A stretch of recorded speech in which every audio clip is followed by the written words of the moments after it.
Qui de la BD?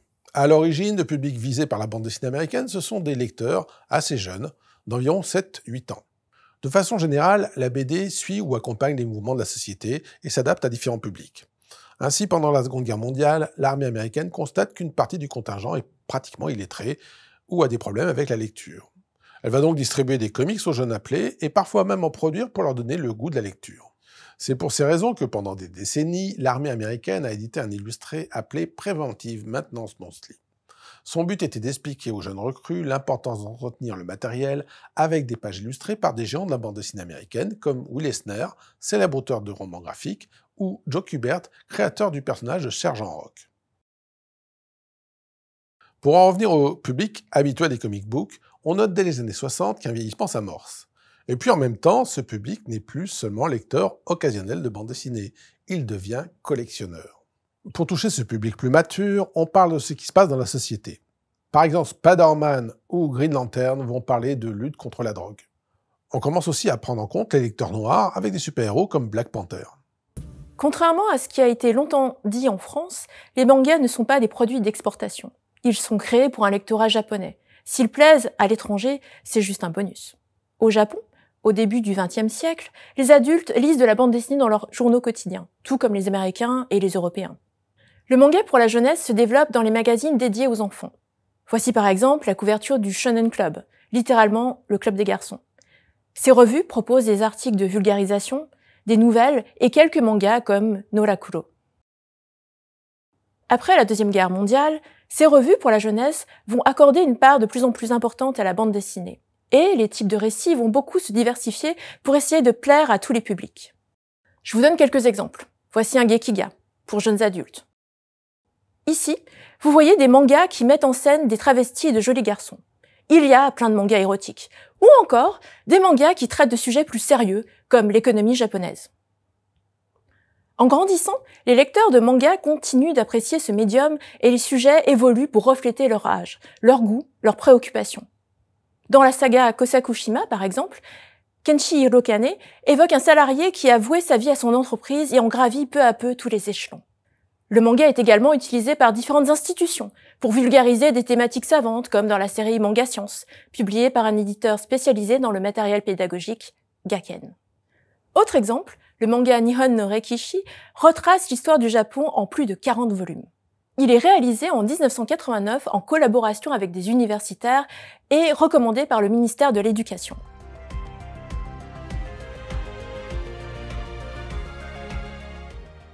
On l'a vu, les comics sont souvent en prise directe avec l'actualité de la société américaine. Ce n'est pas très étonnant puisque les comics sont issus de la presse et qu'ils ont su conserver un rythme de production rapide, ce qui leur permet de commenter presque en temps réel certains événements et certaines tendances sociales. Autrement dit, pour le public, il ne s'agit pas seulement de s'évader avec des histoires de super-pouvoirs. La BD parle des choses du monde réel, mais souvent au second degré, et elle le fait souvent avec des paraboles. Par exemple, quand le président Nixon sera contraint de démissionner en 1974, Captain America va montrer un président américain qui tente d'organiser un coup d'État. Et quand l'Amérique est frappée par les attentats du 11 septembre 2001, 2 mois et demi plus tard, un épisode de Spider-Man se déroule dans les ruines des Tours Jumelles. Dans un tout autre registre, le roman graphique Mouse d'Art Spiegelman, publié de 1980 à 1991 en Amérique, n'est pas qu'une histoire de souris. Ce récit qui raconte l'extermination des souris par les chats est une parabole des camps d'extermination de la Seconde Guerre mondiale. À la fin de l'occupation américaine en 1952, la censure est levée au Japon. La jeunesse peut à nouveau apprécier les récits historiques, les arts martiaux et la pratique de sport qui glorifient une certaine vision de la masculinité et de la société. Par exemple, à la fin des années 60, la ligne éditoriale du Shonen Jump s'aligne sur les aspirations des jeunes garçons japonais qui, lors d'un sondage, déclarent que les 3 éléments les plus importants dans la vie sont l'amitié, la persévérance et la victoire. En parallèle de ces valeurs considérées comme viriles, d'autres mangas traitent de relations amoureuses et ouvrent des univers imaginaires où il est possible de s'évader. Au travers de tous ces exemples, vous l'aurez compris, le manga n'est pas toujours politiquement correct. Il se moque volontiers des institutions, critique son temps et provoque la colère des associations de parents.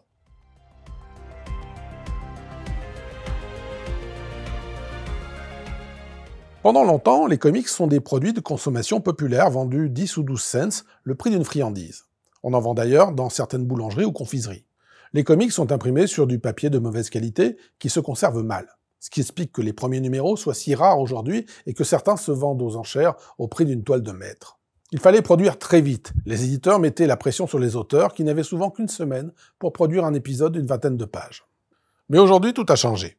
Les réseaux de distribution et le prix du papier rendent les comics plus chers et donc moins populaires. Le format album occupe une part de vente plus importante. Par ailleurs, les plus gros éditeurs ont numérisé leur catalogue d'anciens numéros et vendent des abonnements mensuels à la manière des plateformes de streaming. Rappelons-le, au Japon, la publication des mangas se fait dans des magazines, les mangashi. Dans ces gros volumes publiés chaque semaine, on trouve plusieurs séries de mangas, connues ou moins connues. C'est donc une sorte de laboratoire pour faire découvrir et évoluer les talents. Si une série plaît au lecteur, les chapitres sont republiés sous forme de recueil en livre de poche ou tankobon. Cette seconde publication est la plus rentable pour l'auteur et l'éditeur. En termes de lectorat, comme on l'a vu, il y a des mangas destinés aux filles et des mangas destinés aux garçons. Mais les goûts du public peuvent aller dans l'autre sens. Par exemple, un shonen, donc un manga pour garçons comme Yu Yu Hakusho, est plébiscité par le public féminin. Et des shoujo, donc des mangas pour filles, comme Card Captor Sakura, ont conquis le public masculin. En ce qui concerne les auteurs de mangas, on constate qu'ils se moquent un peu des catégories éditoriales. Mitsuru Adachi en fournit un bon exemple. Il dessine des mangas de sport pour shonen et shoujo, dans lesquels il introduit des histoires amoureuses. En fait, la segmentation du public au niveau des magazines est un outil de marketing qui sert avant tout à faciliter les ventes d'espaces publicitaires. Elle ne correspond pas au public réel.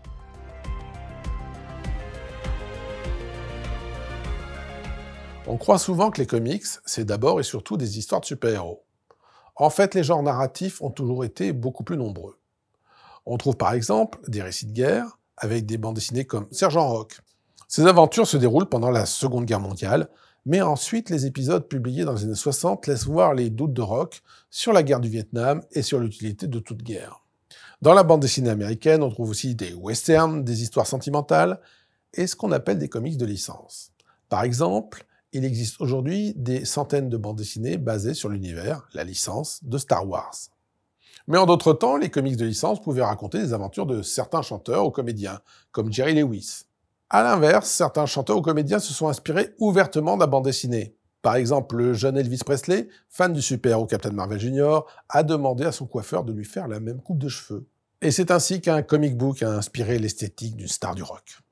Avec le temps, surtout à partir des années 2000, l'exportation des mangas devient une source de revenus non négligeable pour les éditeurs japonais. Sur le plan artistique, l'exportation de mangas a permis au public non japonais de découvrir des codes graphiques nouveaux, comme les lignes de mouvement ou les arrière-plans expressifs.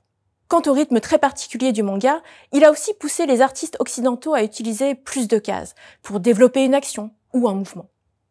Aujourd'hui, les personnages de manga sont devenus des ambassadeurs du Japon. C'est le cas de Doraemon en 2008. Mais attention, si l'avenir du manga se trouve hors du Japon, on peut craindre que les éditeurs cherchent avant tout à satisfaire leur clientèle internationale. Le manga risque ainsi de perdre ce qui fait son sel particulier, au profit d'une culture globalisée.